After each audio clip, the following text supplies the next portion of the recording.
Kanalıma hoş geldiniz.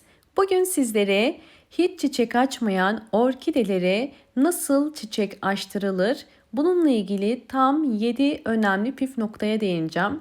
Bu 7 önemli püf nokta bugüne kadar belki de bildikleriniz ya da bilmediklerinizle beraber yeniden orkidelere çiçek açtırmanıza yardımcı olacak.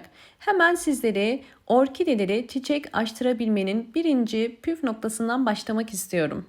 Birinci önemli püf nokta yaprakları yumuşayan ve solan eğer orkideleriniz varsa ve yavaş yavaş alt yaprakları sararmaya başlıyorsa bu orkidenizin yeterli ışığı ve suyu almadığını gösterir. Bu tarz orkidelerde eğer uzun hava kökleri varsa bir bardağın içerisine su koyarak orkidenize saksı içerisine su kültürü uygulamış oluyorsunuz. İkinci önemli püf nokta, eğer orkideleriniz çiçek açmıyorsa mutlaka orkidelerinizin yapraklarını dezenfekte etmeniz gerekiyor. Bunun için 5 damla limon suyunu bir kase suyun içerisine koyuyorum ve bir pamuk ile orkidelerimizin yapraklarını dezenfekte edeceğiz.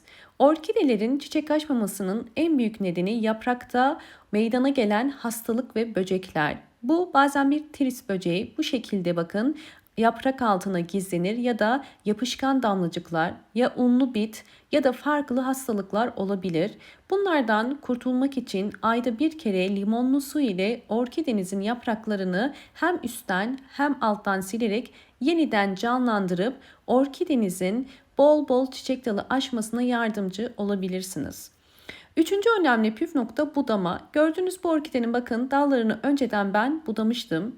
Bu orkidenin bütün aşamalarını sizlerle paylaşacağım. Fakat önceden budadığım için şimdi sizlere orkide nasıl budanır bunu göstereceğim.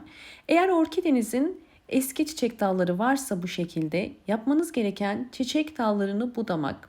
Çiçek dalını budarken dikkat etmeniz gereken boş boğumlar, yani orkidenin çiçeğini döktüğü boğum ile yeşil boğum arasından kesmek.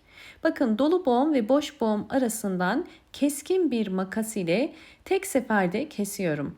Kesinlikle dalı ezmemeniz gerekiyor. Bakın bu şekilde hemen altındaki boğum dolu boğum, yani daha henüz çiçek dalı çıkmamış boğum.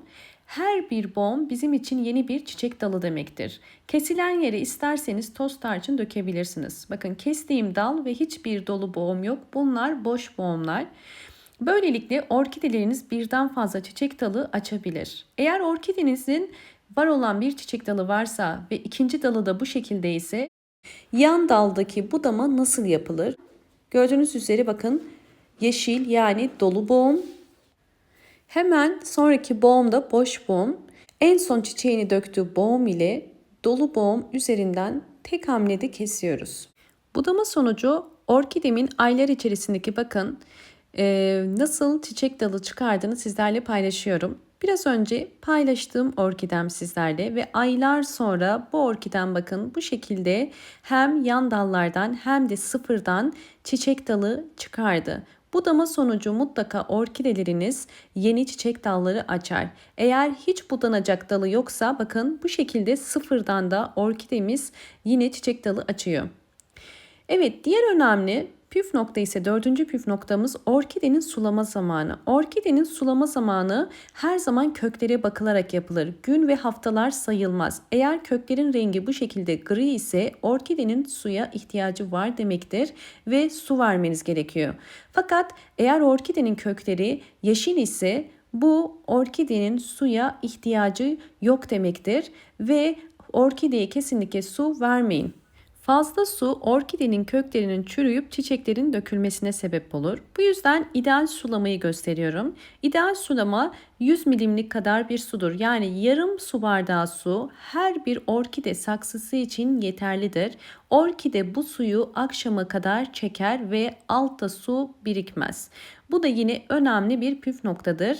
Beşinci önemli püf nokta orkidelerde ikinci saksı kullanımı. İkinci saksı mutlaka bakın elinizin gireceği kadar büyüklükte olması gerekiyor. Yani geniş olması gerekiyor. İkinci saksı orkidede nem seviyesini artırır ve kök gelişimini hızlandırır. Orkideler nemi sever. Nemi yüksek olan orkideler daha hızlı çiçek dalı açar. Orkideler sadece yapraktan ışık alırsa bu gelişimleri için yeterlidir. Kökler ışık görmek zorunda değildir. Orkideler bakın diğer önemli püf nokta yani 6. püf nokta kesinlikle bol ışık alan bir pencere kenarına konumlandırmanız gerekiyor. Bol ışık alan orkideler zaman ile bol bol yeni çiçek dalları açar ve çiçek sayısı artar. Son olarak 7. püf noktayı vermeden önce videonun başında size gösterdiğim bu orkidemin bütün bu sizlere anlattığım püf noktalara dikkat etmem sonucu nasıl bir gelişim gösterdiğini aşamalarıyla göstereceğim ve sonrasında sizlere 7. önemli püf noktadan da bahsedeceğim.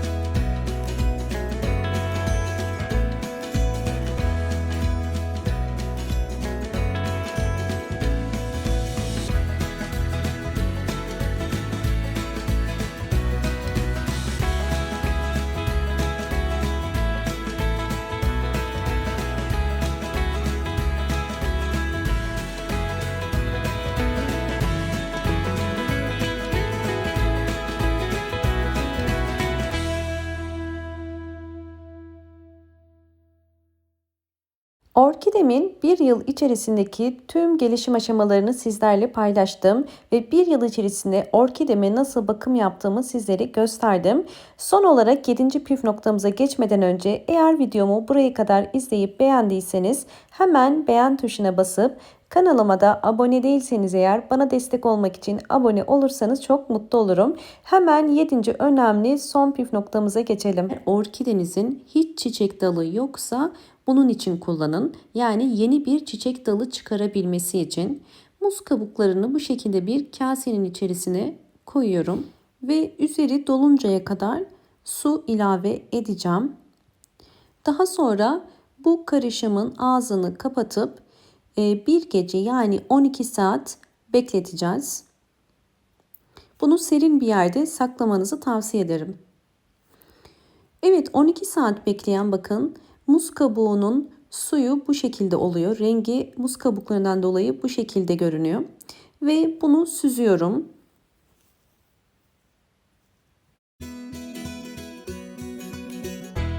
...8 yemek kaşığı muz kabuğu suyundan veriyorum. Daha fazla vermenize gerek yok. Ve bu işlemi 3 haftada bir uygulayabilirsiniz.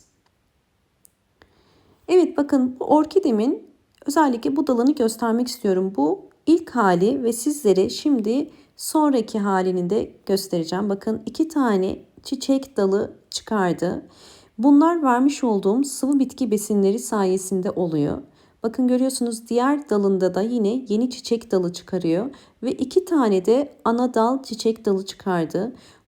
Bu anlattığım 7 püf noktaya dikkat ederseniz orkideleriniz yaz boyunca bol bol çiçek açar. Umarım bu anlattığım bütün bilgiler sizler için faydalı olmuştur.